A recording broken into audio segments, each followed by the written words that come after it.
VT Bulletin sponsored by उत्तम Singh academy Rewa. नमस्कार, Vindhya times में आपका स्वागत है और आपके साथ मैं श्रेया हाजिर हैं आज की बुलेटिन की खबरों के साथ। पहली खबर की बात करते हैं। रीवा लोकायुक्त की टीम ने फिर एक बड़ी कार्यवाही की है और एक भ्रष्टाचारी सचिव को बेनकाब किया है। लोकायुक्त सूत्रों की माने तो मऊगंज तहसील के महुगड़ा ग्राम पंचायत के सचिव को 15,000 की रिश्वत लेते रंगे हाथों पकड़ा गया। दावा है कि नवीन पुल के निर्माण के बिल भुगतान के एवज में यह रिश्वत मांगी गई थी, लेकिन पैसे न देने पर सचिव आनाकानी कर रहा था। ऐसे में थक हार कर पीड़ित लोकायुक्त एसपी के पास शिकायत करने पहुंचे, जहां आवेदन का सत्यापन कराने पर शिकायत सही मिली। ऐसे में मंगलवार की दोपहर शहर के चमड़िया पेट्रोल पंप के समीप 15,000 की रिश्वत लेते हुए पकड़ा गया है। स्वतंत्र रूप से कार्यवाही के लिए लोकायुक्त की टीम सचिव को लेकर विश्राम गृह पहुंची है। आरोपी सचिव के खिलाफ भ्रष्टाचार निवारण अधिनियम के तहत मामला दर्ज कर आगे की कार्यवाही की जा रही है। रीवा लोकायुक्त एसपी गोपाल सिंह धाकड़ ने बताया कि मंगलवार की दोपहर करीब 12 से 1 बजे के बीच आरोपी सचिव रावेंद्र पटेल पुत्र इंद्रमणि पटेल ग्राम महुगड़ा पोस्ट कुलबहेलिया तहसील थाना मऊगंज को 15,000 रुपए की रिश्वत लेते ट्रैप किया गया है। उसके खिलाफ शिकायतकर्ता जितेंद्र तिवारी ने शिकायत की थी और कुछ दिन पहले ये कार्यालय पहुंचे थे, आवेदन दिया था। पीड़ित ने आरोप लगाया है कि रावेंद्र पटेल पद रोजगार सहायक वित्तीय प्रभार मऊगड़ा सचिव जनपद पंचायत मऊगंज नवीन पुल के निर्माण के लिए बिल भुगतान के एवज में रकम मांग रहे थे। ऐसे में एसपी ने शिकायत आवेदन की सत्यता का पता लगाया तो जानकारी सही पाई गई और आज लोकायुक्त की टीम ने दबिश देकर यह कार्यवाही की है। एक फरियादी हैं जितेंद्र तिवारी, इनके द्वारा जो है रीवा लोकायुक्त मेरे पास जो है कार्यालय में शिकायत की गई थी कि इनने जो है ग्राम मऊगड़ा में जो एक पुलिया का पुल और पुलिया जो होती है उसका निर्माण किया था। उसके निर्माण के एवज में जो उनको धनराशि प्राप्त होना थी, उसके एवज में जो है वहाँ के जो पंचायत सचिव हैं, पद रोजगार सहायक है लेकिन वर्तमान में पंचायत सचिव का जो है प्रभार का काम भी देख रहा है, ये आरोपी मिस्टर रविंद्र पटेल, इनके द्वारा जो है 15,000 रुपये रिश्वत की मांग की गई थी। उसी कार्रवाई में जो है आज रीवा लोकायुक्त द्वारा जो है चमड़िया पेट्रोल पंप के पास जो फरियादी को उसने पैसे लेने के लिए बुलाया था, तो वहाँ पर जो है हमारे द्वारा ये कार्रवाई की गई। अभी भी कार्रवाई जारी है। तो ये पहले कुछ किस्त थी या और इससे और कुछ पहले पैसे दिया था कि नहीं? पहले का अभी तो चूँकि उसने नहीं बताया, फरियादी से हमने डिटेल बात भी की थी और चूँकि उसको परेशान बहुत दिनों से कर रहा था और उसका काफ़ी पैसा रुका हुआ था, तो बहुत ज़्यादा परेशान था, इसलिए उसने के द्वारा कार्रवाई करी। आज कितने की रिश्वत लेते पकड़े गए? 15,000 रुपये की। रीवा पुलिस अधीक्षक नवनीत भसीन अपराध में नियंत्रण के लिए गांव को नशे से दूर रखने के लिए नए तरकीब को अमल में ला रहे हैं। अपराधों का गढ़ बन चुके कबाड़ी मोहल्ले में अब बच्चों को अपराध से दूर करने के लिए पुलिस शिक्षा से जोड़ने का प्रयास कर रही है। यह अनूठा प्रयास पुलिस अधीक्षक के निर्देश पर सिविल लाइन पुलिस ने शुरू किया है, जिसमें कॉलेज में अध्ययनरत 4 छात्र इन बच्चों को शिक्षित करेंगे। पुलिस ने कबाड़ी मोहल्ले में अनोखी पहल शुरू की। यहाँ पर अब बच्चों की पाठशाला संचालित हो रही है। दरअसल कबाड़ी मोहल्ला एक लंबे समय से अपराधियों की गिरफ्त में रहा है। चोरी व लूट सहित अन्य संपत्ति संबंधी अपराधों के अलावा गांजा, नशीली सिरप सहित अन्य कारोबारियों से जुड़ा हुआ रहा है और कई बार पुलिस यह कार्यवाही भी कर चुकी है, लेकिन यह मोहल्ला अपराधों से मुक्त नहीं हो पा रहा है। यही कारण है कि अब पुलिस यहाँ के लोगों को अपराधों से दूर करने के लिए शिक्षा की अलख जगाने का निर्णय लिया है। पुलिस अधीक्षक नवनीत भसीन के निर्देश पर सिविल लाइन थाना प्रभारी अवनीश पांडे ने टीआरएस कॉलेज के 4 छात्रों को यहां पढ़ाने की जिम्मेदारी दी है। यह छात्र मोहल्ले के बच्चों को नियमित शिक्षा देंगे। वर्तमान में 48 बच्चे इस क्लास में शिक्षा ले रहे हैं। वाहन चेकिंग के दौरान छात्र पुलिस को मिले थे, जिन्होंने पूछताछ में बच्चों को पढ़ाने की जानकारी दी थी। फलस्वरूप पुलिस ने उन्हें कबाड़ी मोहल्ले में बच्चों को पढ़ाने के लिए अधिकृत किया है। पुलिस का मानना है कि अपराध से दूर होने के लिए बच्चों का शिक्षित होना बहुत जरूरी है। बच्चों को पुलिस स्टेशनरी भी उपलब्ध कराएगी। जो बच्चे इन कक्षाओं में पढ़ रहे हैं वे बेहद गरीब हैं और उनमें से कई तो स्कूल भी नहीं जाते। यही कारण है कि बच्चे दिन भर खेलकूद में ही व्यस्त रहते हैं। रविवार को पुलिस इन बच्चों को किताब, कॉपी व पेंसिल उपलब्ध कराएगी ताकि वे आसानी से पढ़ाई कर सके। एसपी नवनीत भसीन ने कहा कि कबाड़ी मोहल्ले में बच्चों को अपराध से दूर करने के लिए शिक्षा को बढ़ावा देने का प्रयास किया जा रहा है, ताकि बच्चे शिक्षित और संस्कारी हो और अपराध से दूर उनका एक बेहतर भविष्य बन सके। कबाड़ी मोहल्ले में बच्चों के लिए एक विद्यालय खोला गया है, इसके बाद क्या? जैसा कि आप सभी जानते हैं, मीडिया से जुड़े हुए हैं कि जो एरिया है वो वहाँ पर थोड़ा सा 10-15% लोग हैं तो किसी न किसी अपराध में संलिप्त हो जाते हैं। शिक्षा का निश्चित रूप से वहाँ अभाव है। बच्चों ने जब पुलिस का मूवमेंट होता है तो बच्चों को भी देखा है, उनके परिजनों से भी बातचीत की तो निकल के आया की शिक्षा का अभाव है, जिस कारण से बच्चे मिसगाइड हो जाते हैं और ऐसे अपराधियों के संगत में आके फिर खुद भी अपराध करने लग जाते हैं। तो पुलिस के वरिष्ठ अधिकारियों के प्रयास से हमारे थाना प्रभारी सिविल लाइन के द्वारा ये पहल की गई, जिसमें उन्होंने कुछ TRS के स्टूडेंट्स से बातचीत की, वहाँ की टीचर से बातचीत करी कि वो वहाँ पर फ्री ऑफ कॉस्ट शिक्षा देने को तैयार हुए, जिससे वहाँ लगातार ये शिक्षा का माहौल बनाया जाएगा और उन बच्चों को जो या तो नशे की स्थिति में चले जाते हैं या फिर क्राइम की स्थिति में चले जाते हैं, उनको संभालने का प्रयास किया जाएगा और समाज की मुख्यधारा में बनाए रखने का प्रयास किया जाएगा। इसके साथ साथ जो लोग आपराधिक प्रवृत्ति पकड़ चुके हैं, नशे की आदतों में लिप्त हो गए हैं, उनको भी उस चीज़ से छुटकारा दिलाने का प्रयास किया जाएगा। इसमें नगर निगम से ही बात हुई, हमारे SP साहब की, कलेक्टर साहब भी बात हुई, हमारे SP साहब खुद ने सभी अधिकारी जो वरिष्ठ अधिकारी हैं ये भी वहाँ बारी बारी से उस एरिया का भ्रमण करेंगे और जागरूकता लाने का प्रयास करेंगे। रीवा के रायपुर करचुलियान थाना क्षेत्र अंतर्गत सिरखनी गांव से 16 साल की बच्ची की शादी रचाने का सनसनीखेज मामला सामने आया है, जिसके बाद मौके पर पहुंचे प्रशासनिक अमले ने शादी को रुकवाते हुए दोनों ही पक्ष के परिजनों पर मामला पंजीबद्ध किया। भारत में बाल विवाह रोकने की कवायद वर्षों पहले हुई। बाल विवाह के खिलाफ मुहिम छेड़कर इस कुप्रथा को रोका गया।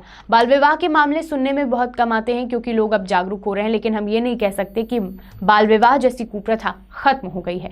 रीवा जिले के रायपुर करचुलियान थाना क्षेत्र अंतर्गत सिरखनी गांव में एक पिता की मर्जी के खिलाफ 16 साल की बच्ची का मामा और मौसी उसका बाल विवाह करा रहे थे। इस पूरे मामले में हैरान करने वाली बात यह है कि बेटी की शादी के लिए उसका पिता ही राजी नहीं था। बावजूद इसके बच्ची के मामा और मौसी ने जबरन उसकी शादी कराने का प्रयास किया। वहीं शादी रुकवाने गए प्रशासनिक अमले के सामने 16 साल की दुल्हन खुद शादी करने की जिद कर रही थी। बावजूद इसके प्रशासन ने शादी रुकवाई।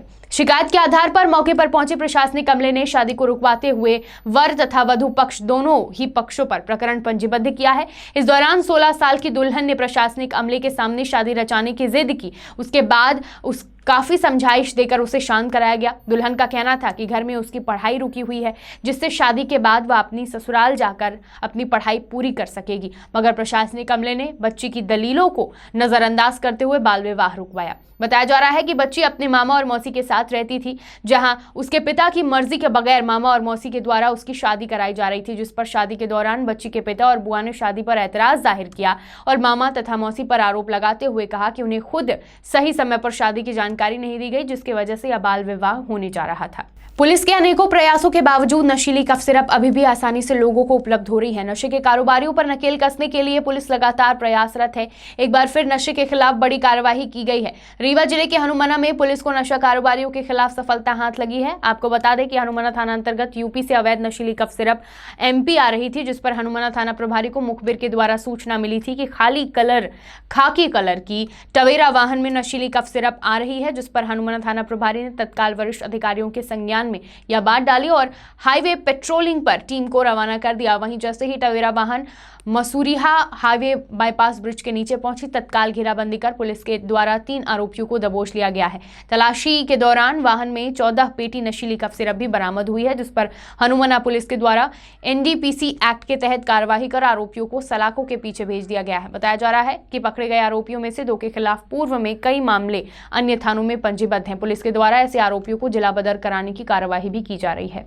मुखबिर से सूचना मिली थी कि ट्रवेरा, एक खाकी रंग की ट्रवेरा का गाड़ी है, उससे यूपी तरफ से अवैध कफ सिरप की खेप आ रही है। हमने मुखबिर सूचना को श्रीमान SP साहब, SDOP साहब एवं एडिशनल SP साहब को अवगत कराया और उनसे निर्देश प्राप्त करके हमने हाईवे पे वाहन चेकिंग लगाई, जिसमें उस प्रकार की कार हमको आती दिखी और जो पुलिस को देख करके चकमा दे के भागने का प्रयास किया, जिसे बॉर्डर से हम लोग पीछा करके और मसूरिया बाईपास तक पकड़ लिए और उस गाड़ी से हमें 14 पेटी मैक्स कफ सिरप मिली है। कुल 1600 शीशियाँ हैं और हमने मौके से 3 आरोपियों को गिरफ्तार किया है, जिसमें पहला मोहम्मद शकील जो रायपुर करचुलियान का रहने वाला है, दूसरा मोहम्मद इस्लाम जो कि थाना शमान रीवा का रहने वाला है और तीसरा आरोपी मोहम्मद शाहिद है, ये सतना नागौद का रहने वाला है। ये यूपी से बनारस से ये कफ सिरप की खेप रीवा ले जा रहे थे, वहाँ पे अवैध रूप से नशे के रूप में प्रयोग करने के लिए, सप्लाई के लिए। इनके खिलाफ हमने 8, 21, 22 NDPS एवं 5/13 ड्रग कंट्रोल एक्ट का अपराध पंजीबद्ध करके विवेचना में लिया गया है और उनको न्यायालय हमने आज पेश किया है, जहां से जेल वारंट प्राप्त होने पे हम उनको जेल दाखिल करेंगे। और साथ ही साथ हमने ये निवासी इनके विरुद्ध रायपुर करचुलियान थाने में अब तक कुल 16 प्रकरण पंजीबद्ध हैं और हनमना में जो कल हुआ है इसको लेकर कुल 17 मामले इनके खिलाफ हो गए हैं। और अब्दुल सलाम जो है इस्लाम है, इसके विरुद्ध थाना विश्वविद्यालय, थाना सिटी कोतवाली और थाना समान में कुल मिलाकर के 6 अपराध हैं और 1 अपराध हमने कायम किया है। ये शातिर अपराधी हैं और इनके विरुद्ध हम और भी आगे जिला बदर और NSC की कार्रवाई करने वाले हैं। बढ़ते हैं बुलेटिन की अगली खबर की ओर। सीधी जिले की पुलिस चौकी मढ़वास अंतर्गत ग्राम अकला में एक भीषण सड़क दुर्घटना हो गई, जिसमें 1 साल की बच्ची की मौके पर ही मौत हो गई। बता दें कि पुलिस चौकी मढ़वास अंतर्गत यह मामला सामने आया है। घटना उस वक्त की है जब बच्ची अपने घर के बाहर सड़क किनारे बैठी हुई थी। उसी वक्त एक ट्रैक्टर कृषि कार्य के लिए वहां से गुजरा, पर ट्रैक्टर चालक बच्ची पर ध्यान नहीं दे पाया, जिसके कारण ट्रैक्टर के कल्टीवेटर से बच्ची को धक्का लग गया और बच्ची की मौके पर ही मृत्यु हो गई। घटना आज दोपहर लगभग 12 से 1 बजे के बीच की बताई जा रही है, जिसके बाद मृतक के परिजन काफी आक्रोशित हो गए और माहौल काफी बिगड़ने लगा। स्थानीय लोग द्वारा इसकी सूचना तत्काल ही पुलिस को दी गई और इसके बाद मढ़वास चौकी प्रभारी भी घटनास्थल पर पहुंचे, स्थिति का जायजा लिया। बता दें कि जहां पर यह घटना हुई है, जिस रास्ते से ट्रैक्टर निकला वो रास्ता भी काफी संकीर्ण है। वहीं दूसरी ओर ट्रैक्टर चालक द्वारा भी लापरवाही की बात सामने आई है। घटना के बाद से ही क्षेत्र में सनसनी और चीख पुकार मच गई। बहरहाल पुलिस द्वारा मर्ग कायम कर लिया गया है और घटना की जांच की जा रही है। बता दें कि इन दिनों सीधी में सड़क दुर्घटना के मामले में काफी बढ़ोतरी हो गई है। आए दिन किसी न किसी अप्रिय सड़क दुर्घटना की सूचना मिलती रहती है, जो कि एक गंभीर चिंता का विषय बनती जा रही है। सीधी से अभिलाष मिश्रा की रिपोर्ट। एक तरफ भारत के प्रधानमंत्री नरेंद्र मोदी और प्रदेश के मुखिया शिवराज सिंह चौहान देश प्रदेश के SC/ST वर्ग के उत्थान के लिए पिछले हफ्ते ही भोपाल में बड़ा जनजातीय सम्मेलन कर उन्हें लाभान्वित करने की घोषणा की थी। साथ ही कई योजनाओं को संचालित कर इनके विकास की नई इबारत लिखने का आह्वान किया था। लेकिन सिंगरौली जिले में तो आदिवासी विकास विभाग के अफसरों ने जिले के हॉस्टल में रहने वाले SC/ST के सेकेंड ईयर और फाइनल ईयर के छात्रों को हॉस्टल खाली करने का आदेश जारी कर दिया है। साथ ही खाना पानी भी बंद कर दिया गया। घनघोर ग्रामीण अंचल के गरीब SC/ST परिवार के सैकड़ों छात्र छात्राएं जो 100 किलोमीटर दूर से आकर हॉस्टल में रहकर पढ़ाई कर रहे हैं, अचानक हॉस्टल छोड़ने के आदेश से इनकी नींद उड़ गई है। साथ ही हॉस्टल में मिलने वाला नाश्ता खाना पानी भी बंद कर दिया गया है, जिससे जिले से लेकर भोपाल तक हड़कंप मच गया है। वहीं बेसहारा छात्र छात्राएं भूखे प्यासे कलेक्ट्रेट के सामने न्याय के लिए डटे हुए हैं। कोरोना काल में 50% ही छात्र रखे जाते हैं, लेकिन मध्य प्रदेश के मुख्यमंत्री के ऐलान के बाद हॉस्टल खाली होने के बाद भी छात्र छात्राओं को भगाया जाना लोगों के गले से नहीं उतर रहा है।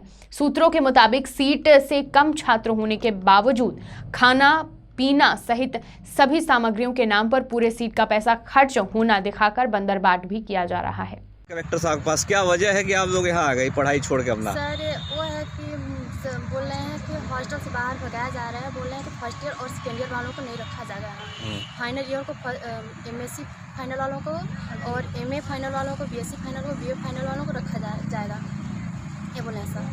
तो आप लोग के साथ ऐसा क्यों हो रहा है, क्या वजह है? पता नहीं सर, हम लोग तो पढ़ना चाहते हैं, इसमें क्लासेस लग रही है, तो बोल रहे हैं कि नहीं तुम लोग को रहना ही नहीं है। अच्छा, तो आप लोग अभी छात्रावास में ही हो? हाँ, अभी छात्रावास में ही है।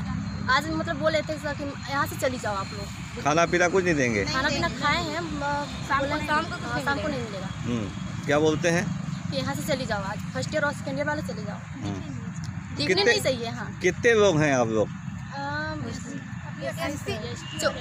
SC वाले में 24 लोग हैं, 8 लोग हैं और फाइनल वाले हैं। और सर क्या परेशानी है? सर, छात्रों को छात्रावास से भगाया जा रहा है। बोला जा रहा है कि आप लोग हॉस्टल से चले जाओ और फाइनल और सेकंड ईयर वालों को हॉस्टल में ही रखा जाएगा।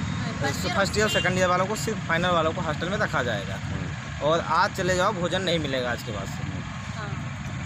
क्या वजह क्या बता रहे हैं? वजह बता रहे हैं कि 50% शासन आदेश आया कि 50% बच्चों को ही रखना है, जबकि जब से हॉस्टल 1 महीने से खुला हुआ है तब से सभी छात्र छात्राओं को जो है किसी हॉस्टल में 50, किसी में 30, किसी में 20, किसी में 10, किसी में 15, इससे ज़्यादा संख्या नहीं हो रही है। जब हमारे फाइनल के बच्चों को 50% नहीं पूछ रहा है तो सेकंड ईयर और फर्स्ट ईयर को क्यों भगाया जा रहा है? कहीं ना कहीं जो है पूरा व्यवस्था सरकार से मिल रहा है। जी, सारी व्यवस्था माननीय मुख्यमंत्री महोदय जी ने अभी घोषणा भी किया है कि सभी 50% सभी सब कुछ खुलेगा, कोविड-19 का कोई गाइडलाइन का पालन नहीं किया जाएगा, सब सामान्य स्थिति हो गई है। माननीय मुख्यमंत्री जी ने उनका स्पष्ट मतलब मौखिक मुझे मेरे पास वीडियो क्लिप रखी हुई है, मैं वो वीडियो क्लिप भी श्रीमान कलेक्टर महोदय को सौंपूंगा। ये सब SC/ST के बच्चे हैं, सारे SC/ST के बच्चे, इनके भविष्य के साथ खिलवाड़ किया जा रहा है। जबकि सरकार ने अभी जो है जनजाति गौरव दिवस मनाने के लिए पूरे 52 जिले से 10 बसें भेजी गई, 1,000 लोगों को ले जाया गया है और बच्चों के साथ इस तरीके से खिलवाड़ किया जा रहा है।